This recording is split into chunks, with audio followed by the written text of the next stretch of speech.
Hello students, welcome to my YouTube channel maths marathon with Uttam sir. मैं हूं Uttam Kumar Nirala, maths faculty of Nirala classes private limited Ranchi. This is the fourth lecture of the complex number. इस lecture में मैं आपको complex number के arguments के बारे में डिस्कस कराऊंगा कि किसी भी कॉम्प्लेक्स नंबर का आर्गुमेंट कैसे फाइंड करते हैं, किसी भी कॉम्प्लेक्स नंबर का आर्गुमेंट होता क्या चीज़ है। प्रीवियस लेक्चर तक आपने कॉम्प्लेक्स नंबर के कॉन्जुगेट, मॉडुलस और मल्टीप्लिकेटिव इनवर्स से रिलेटेड कुछ बेसिक्स प्रॉब्लम पढ़े थे, और ये जो लेक्चर है बेसिक लेक्चर है बिल्कुल। कॉम्प्लेक्स नंबर का बेसिक पोर्शन पढ़ने के बाद हम लोग बुलेट फॉर्म पढ़ेंगे, और जब बुलेट फॉर्म तक पढ़ लेंगे उसके बाद मैं फिर आपको कॉन्जुगेट और मॉडुलस का जेई में और एडवांस से रिलेटेड जो प्रॉपर्टी आते हैं और जो जिस प्रॉपर्टी पे मेंस एडवांस में क्वेश्चंस बनते हैं फिर मैं वो सिखाऊंगा। तो चलिए आज का बेसिक लेक्चर शुरू करते हैं आर्गुमेंट ऑफ कॉम्प्लेक्स नंबर के साथ। चलिए, आर्गुमेंट ऑफ कॉम्प्लेक्स नंबर।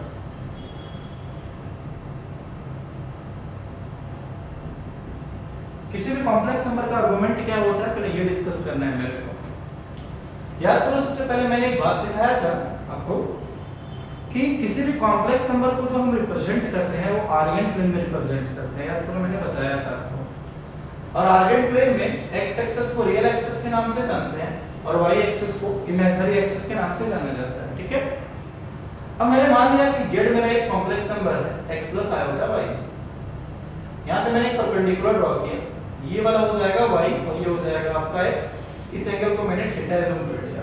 क्या अज्यूम कर लिया? थीटा। ध्यान से सुनिएगा, ठीक है। अगर मैंने सिर्फ थीटा अज्यूम किया, ध्यान से देखो तो पाइथागोरस थ्योरम से ट्रिगोनोमेट्रिक रेशियो से tan थीटा का वैल्यू हो जाएगा y by x। क्या हो जाएगा? y by x। ध्यान से सुनना, ठीक है। अगर tan थीटा हो गया y by x तो थीटा इज इक्वल टू होगा स्टूडेंट tan इनवर्स।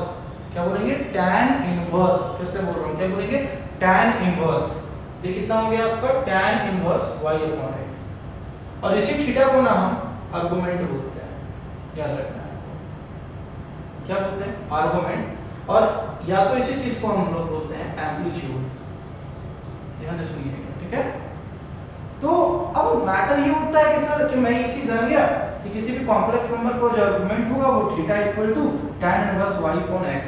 ठीक है, अब मैटर ये होता है कि कोई भी कॉम्प्लेक्स नंबर सिर्फ फर्स्ट क्वाड्रेंट में अप्लाई नहीं करेगा।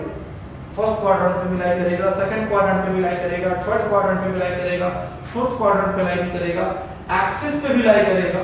तो उस वक्त हम उसका आर्गुमेंट कैसे निकालेंगे?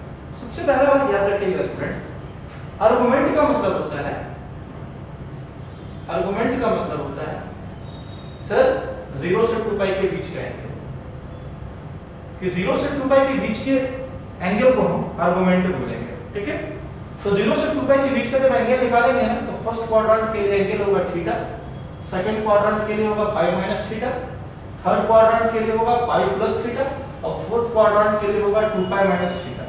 कैसे होगा समझिए, ये आपका 0 है, ये आपका पाई बाय 2 है 90, फिर ये 90 मतलब मिलके हो गया 180, फिर ये 90 तो ये मिलके हो गया 3 पाई बाय 2 और ये फिर 90 तो ये हो गया 360 मतलब 2 पाई। ठीक है, ध्यान से सुनिएगा स्टूडेंट्स।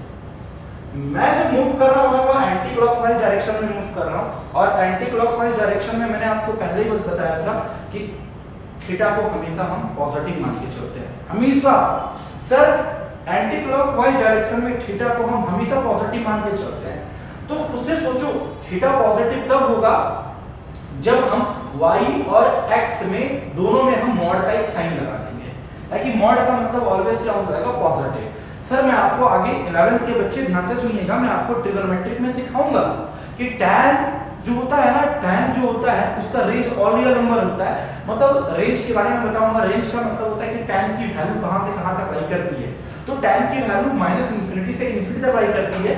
इसका मतलब tan कुछ भी वैल्यू ले सकता है। ठीक है, -4 -5 -7 कुछ भी ले सकता है, -1000 भी ले सकता है। ठीक है, लेकिन मैंने आपको क्या बोला कि हम आर्गुमेंट का डेफिनेशन बोल दिए 0 से 2 पाई। 0 पे इक्वल टू का साइन और 2 पाई पे इक्वल टू का साइन नहीं। क्यों? ताकि 0 और 2 पाई एक ही एक्सिस का एंगल है, और आपने एंटी क्लॉकवाइज डायरेक्शन में जब चला था तो स्टार्ट किया था 0 से और मूव करके फिर पहुंच गए 2 पाई तक। ठीक है, तो 0 से 2 पाई के बीच के एंगल को ना हम आर्गुमेंट बोलेंगे। पहला बात याद रखना है। तो मैटर ये उठा कि आपने मॉड क्यों लगाया? मॉड मैंने इसलिए लगाया सर, ध्यान से सुनिएगा, मॉड मैंने किस लिए लगाया सर क्योंकि एंटी क्लॉकवाइज डायरेक्शन में थीटा एंगल को हमेशा पॉजिटिव कंसीडर करना है। और यहाँ जो ये जो थीटा है ना वो 0 डिग्री से 90 डिग्री के बीच का एंगल है।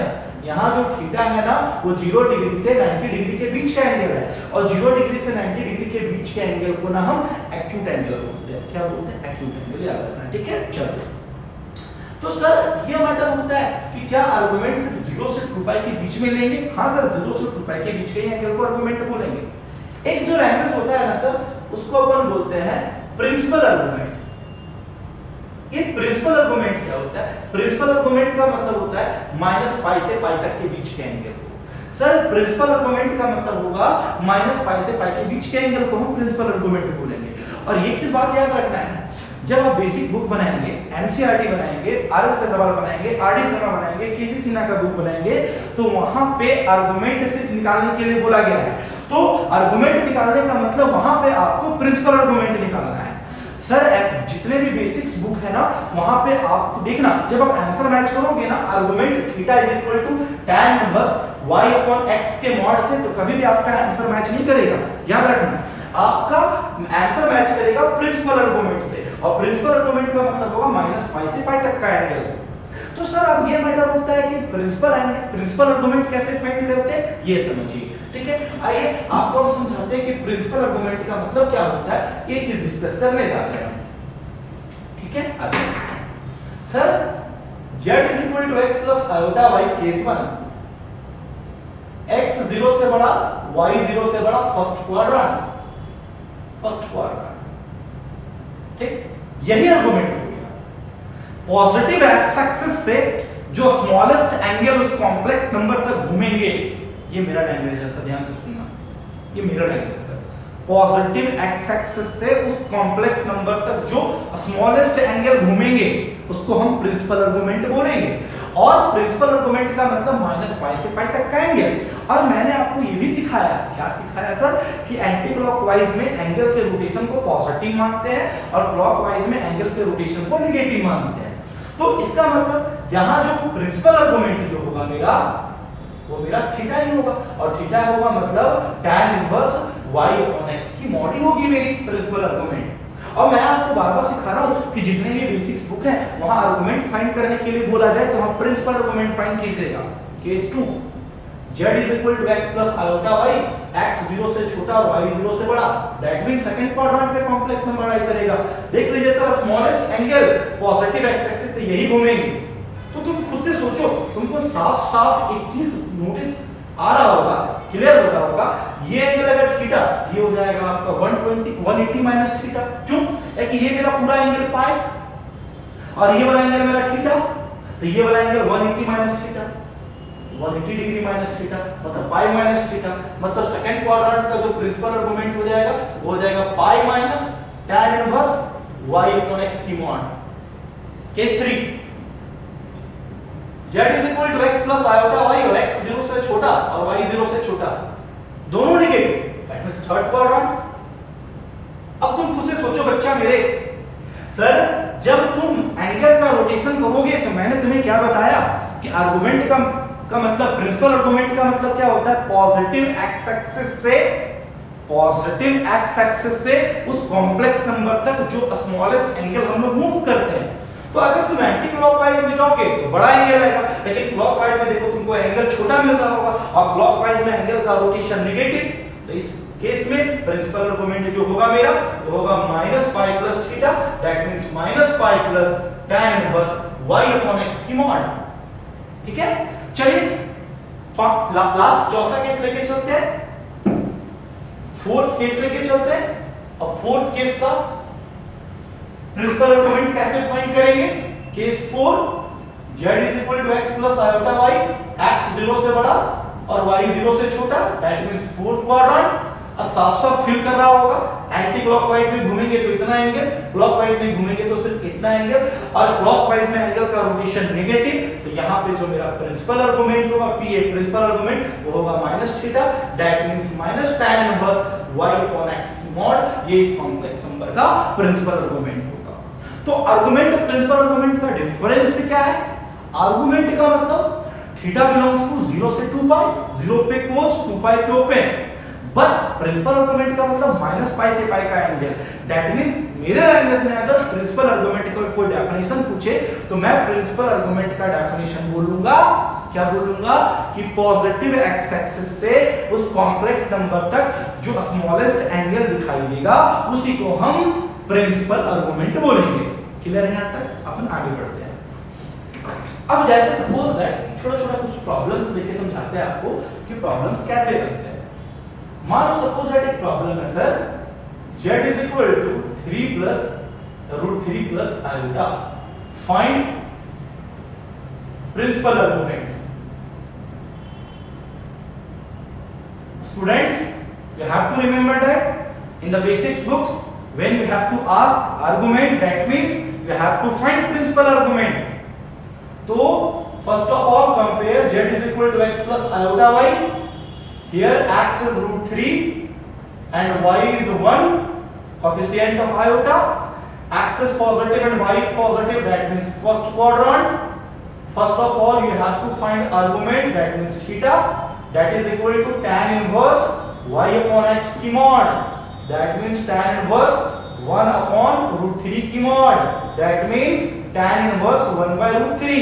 And students, you know that कि tan का कौन सा एंगल 1 by √3 देता है? 30 डिग्री।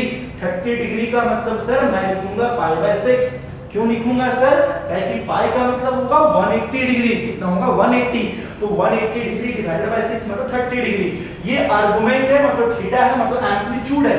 अपने को चाहिए प्रिंसिपल आर्गुमेंट। तो प्रिंसिपल आर्गुमेंट किस क्वाड्रेंट में? फर्स्ट क्वाड्रेंट में थीटा मैंने अभी दिखाया था, दैट मींस 30 डिग्री और पाई बाय 6। यही इस कॉम्प्लेक्स नंबर का प्रिंसिपल आर्गुमेंट कहलाएगा। बट मैं बार-बार बोल रहा हूं एनसीईआरटी में प्रिंसिपल आर्गुमेंट नहीं पूछेगा, आर्गुमेंट पूछेगा। तो आर्गुमेंट ये निकालना है सर, ठीक है?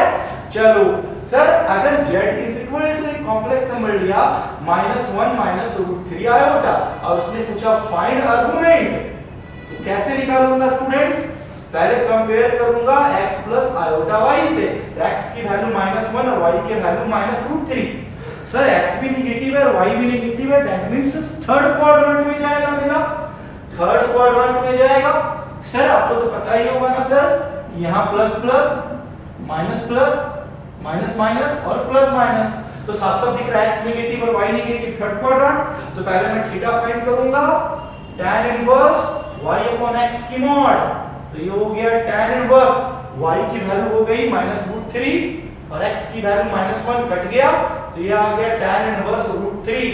स्टूडेंट्स यू नो दैट कि tan का कौन सा एंगल √3? 60 डिग्री। कितना डिग्री? 60 डिग्री, और that is equal to pi by 3। तो ये थीटा हो गया। अब थर्ड क्वाड्रेंट का मुझे प्रिंसिपल आर्गुमेंट पूछा, तो प्रिंसिपल आर्गुमेंट थर्ड क्वाड्रेंट का क्या लिखवाया था? -पाई प्लस थीटा, मतलब -pi plus pi by 3, that means -3 plus pi बटा 3, दैट मींस -2 पाई बाय 3। इस कॉम्प्लेक्स नंबर का ये प्रिंसिपल आर्गुमेंट निकला। तो मैंने किसी भी कॉम्प्लेक्स नंबर का प्रिंसिपल आर्गुमेंट निकालने के लिए सीख लिया। अब मैं काम करता हूं कि आर्गुमेंट से रिलेटेड जो प्रॉपर्टी होते हैं उसको मैं डिस्कस करता हूं। समझिएगा ध्यान से, देखो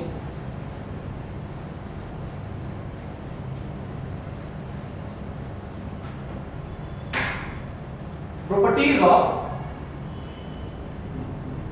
आर्गुमेंट।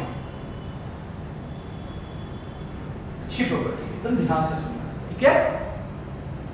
पहली प्रॉपर्टी, ये मेंस के बच्चों के लिए बहुत यूजफुल चीज है। Argument z1 into z2 is equal to argument of z1 plus argument of z2 plus 2n pi where n belongs to z। Sir ये 2n pi क्यों लिखते हैं? ये बहुत अच्छा चीज है समझो। सर आर्गुमेंट आपने बोला 0 से लेकर 2 पाई के बीच के एंगल, तो बात समझिएगा। तो आप खुद से सोचो, ये मेरा 0, ये पाई बाय 2, ये पाई, ये 3 पाई बाय 2, ये 2 पाई। मान लें कि एंगल यहां थीटा है। जब मैंने एंटी क्लॉकवाइज में मूव किया, फिर यहां आ गया। जब मैं पहले ब्रांच को क्रॉस करके दूसरे की ओर बढ़ा, तो यहां का एंगल 2 पाई प्लस तो थीटा हो जाएगा। फिर मैं आगे बढ़ूंगा, ये 2 पाई, फिर मैं आगे बढ़ूंगा ये 3 पाई, फिर मूव करूंगा 4 पाई और फिर आगे बढ़ूंगा तो 4 पाई प्लस थीटा। तो इसलिए मैं लिखता हूं 2n पाई, और जहां n belongs to z, z का मतलब इंटीजर, लेकिन सर आर्गुमेंट का मतलब होगा सिर्फ 0 से 2 पाई के बीच में, लेकिन उसको हम आगे और भी बढ़ा सकते हैं। ठीक है, चलो दूसरी number property number 2, argument of z1 by z2 is equal to argument of z1 minus argument of z2 plus 2n pi, और n belongs to z, z का मतलब बच्चा integer, argument of z conjugate is equal to minus times of argument z plus 2n pi, और n belongs to integer। चौथी number property, argument z का power n is equal to n argument z plus 2n pi और plus n belongs to integer। Sir 2n pi मैं बार-बार बोल रहा हूं, अगर आप 0 से 2 पाई का चर्चा किए और फर्स्ट क्वाड्रेंट की बात किए तो पहला एंगल थीटा, अगर आप फिर से रोटेशन करेंगे तो 2 पाई प्लस थीटा, फिर से आप एंटी क्लॉकवाइज मूव करेंगे तो 4 पाई प्लस थीटा। मैं इससे बात कर रहा हूं फर्स्ट क्वाड्रेंट की, फिर मैं मूव किया तो 4 पाई के बाद 5 पाई, फिर 6 पाई, फिर आगे बढ़ गया तो 6 पाई प्लस थीटा, फिर 6 पाई के बाद 7 पाई, फिर इधर घूमे 8 पाई, फिर आगे बढ़ गया फर्स्ट क्वाड्रेंट के लिए 8 पाई प्लस थीटा। तो बहुत सारे एंगल मिलेंगे जिसके लिए वैल्यू उसका सेम होगा सर, बिल्कुल ठीक है। पांचवा number property, argument of z upon z conjugate is equal to 2 times of argument z plus 2n pi, और where n belongs to integer। ये बहुत ही इंपॉर्टेंट प्रॉपर्टी है। मैं इस प्रॉपर्टी से रिलेटेड आपको एक क्वेश्चन भी करवाता हूं अभी आपको कि किसी भी कॉम्प्लेक्स नंबर का आर्गुमेंट फाइंड करने के लिए इस प्रॉपर्टी का कितना बेहतरीन यूज होता है। देखो कैसे, सर मैंने एक छोटा सा प्रॉब्लम लिया, find argument of principal argument of, argument बोल दिया तो प्रिंसिपल आर्गुमेंट निकालना है। Principal argument of z is equal to 1 minus iota upon cos pi by 3 plus iota sin pi by 3। देखना मैं कितनी इजी में डील करूंगा, ठीक है सर। दोनों साइड आर्गुमेंट ले लो, सॉल्यूशन करने जा रहा हूं सर मैं। इसे मैं दो मेथड से भी बना सकता हूं, method 1 property method, method 2 basic method. अब मेरे पास एक प्रॉपर्टी दिख रहा होगा, आर्गुमेंट z1 upon z2, और argument z1 upon z2 that is equal to argument z1 minus argument z2। Apply कर देते हैं, argument 1 minus iota minus argument cos pi by 3 अब plus iota sin pi by 3। ठीक है, ये हो गया argument 1 minus iota minus argument cos pi by 3 की वैल्यू 1/2 और sin pi by 3 की वैल्यू √3/2। अब मैं इसका आर्गुमेंट निकाल देता हूं पहले। सर 1 माइनस आयोटा की चर्चा करूंगा तो x की वैल्यू 1 और y की वैल्यू -1, फोर्थ क्वाड्रेंट की कहानी है ये, कि x पॉजिटिव है और y क्या है, नेगेटिव है मेरी। तो इसके लिए मैं थीटा जब निकालूंगा तो tan inverse y upon x की मॉड -1 अपॉन 1 की mod, that means tan inverse 1, that means value pi by 4। और एक बात बताओ मेरे को आप कि सर जो आर्गुमेंट होगा फोर्थ क्वाड्रेंट की, जो प्रिंसिपल आर्गुमेंट होगी वो होगी -थीटा, दैट मींस -π/4। अब मैं इसकी कहानी लेके चलता हूं कि 1/2 प्लस आयोटा √3/2, तो x की वैल्यू 1/2 और y की वैल्यू √3/2, दोनों पॉजिटिव मतलब फर्स्ट क्वाड्रेंट। और फर्स्ट क्वाड्रेंट में theta tan inverse y upon x की मॉड मतलब √3/2 बटा 1/2 की मॉड, 2 कट गया, tan इनवर्स आ गया √3, दैट मींस हो गया सर π/3। ध्यान से सुनना सर, ये आ गया आपका π/3। सर फर्स्ट क्वाड्रेंट के लिए प्रिंसिपल आर्गुमेंट थीटा ही होता है, दैट मींस π/3 ही होगा। अब मेरे को चाहिए था argument z, argument z is equal to argument कितना माइनस आर्गुमेंट कितना, इसकी आर्गुमेंट मेरे निकल चुका है -π/4 माइनस इसका आर्गुमेंट निकल चुका है मेरा π/3। सर जो एलसीएम ले लो 12, ये हो गया -3 पाई। सर देख लो -3 पाई और ये कितना हो गया बोलो -4 पाई, दैट मींस होल आर्गुमेंट आ गया -7 पाई/12। इस तरह से हम लोग प्रॉपर्टी का यूज करके भी सर आर्गुमेंट फाइंड कर सकते हैं, कोई दिक्कत? तो इस तरह से हम लोग कॉम्प्लेक्स नंबर का आर्गुमेंट फाइंड कर लेंगे। अब चलो टॉपिक को आगे मूव कराते हैं, समझो।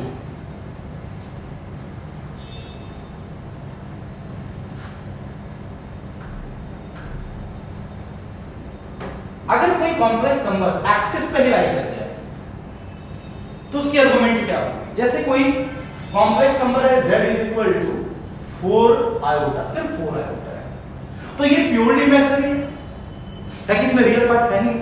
तो मैं इसे लिख सकता हूं z is equal to 0 plus 4 iota, that means x की वैल्यू 0 और y की वैल्यू 4, x 0 y 4 मतलब कोऑर्डिनेट 0, 4 यहां कुछ लाई करेगा।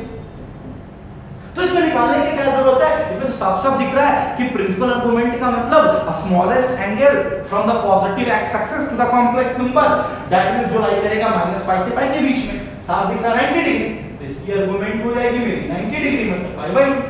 अगर मैंने एक कॉम्प्लेक्स नंबर लिया सपोज दैट -4 आयोटा, लैंग्वेज पकड़िएगा, तो z is equal to -4 iota को लिखूं 0 -4 आयोटा, दैट मींस x की वैल्यू 0 और y की वैल्यू -4 है। x की वैल्यू 0 और y की वैल्यू -4 है, दैट मींस साफ-साफ दिख रहा है 0, -4 मतलब नीचे जाएगा 0, -4। अब मेरा स्मॉलेस्ट एंगल चाहिए जो -π से π के बीच में लाई कर जाए। अगर मैं एंटी क्लॉकवाइज में घूमूंगा तो ऐसे और क्लॉकवाइज में घूमूंगा तो ऐसे, तो साफ-साफ दिख रहा है ये एंगल 90, लेकिन डायरेक्शन दिखा है -90 है कि क्लॉकवाइज है, तो इसकी आर्गुमेंट हो जाएगी -π/2। तो इस तरह से हम किसी भी तरह का कॉम्प्लेक्स नंबर का आर्गुमेंट हम फाइंड कर लेंगे, कोई दिक्कत? आज के लिए यहीं तक सर। अगले लेक्चर में आर्गुमेंट से और मैं प्रॉब्लम करवाऊंगा और एक टॉपिक डिस्कस करूंगा पोलर फॉर्म।